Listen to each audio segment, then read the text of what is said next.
վերջին երևի թե 2 շաբաթվա ընթացքում ոչ մի մեքենա Վրաստանից դուրս չէր եկել մինչև Ռուսաստան, երկար դժվար տարբեր տեսակի բանակցությունների արդյունքում մենք այսօր արձանագրել ենք էական տեղաշարժ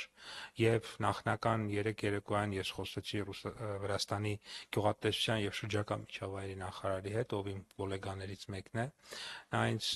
խոստացավ 33 մեքենա այսօր թողեն, բայց ինձ տեղեկացրեցին, որ արդեն իսկ վրացական կողմը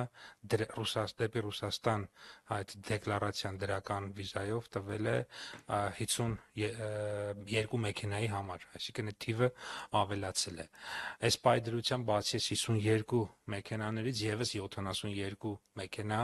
Վրաստանում է, ունենք նաեւ Հայաստան-Վրաստան սահմանին եւ ճանապարհին գտնվող մեքենաներ եւ բնականաբար հարյուրավոր մեքենաներ կան Հայաստանում որոնք պատրաստ են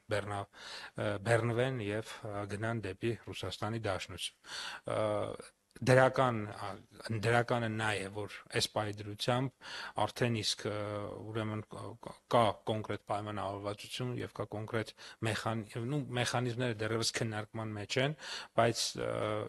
կառավարությունների Հայաստանի Հանրապետության կառավարության միջամտության հետևանքով եւ արդյունքում կարող ենք արձանագրել, որ մի իրավիճակ ունենք, որ բազմաթիվ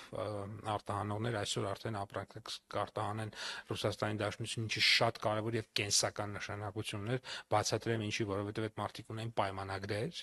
եւ պարտավորություններ ունեն, որպեսզի այդ պայմանագրերը իրականացնեն։ Եվ ես խոսել եմ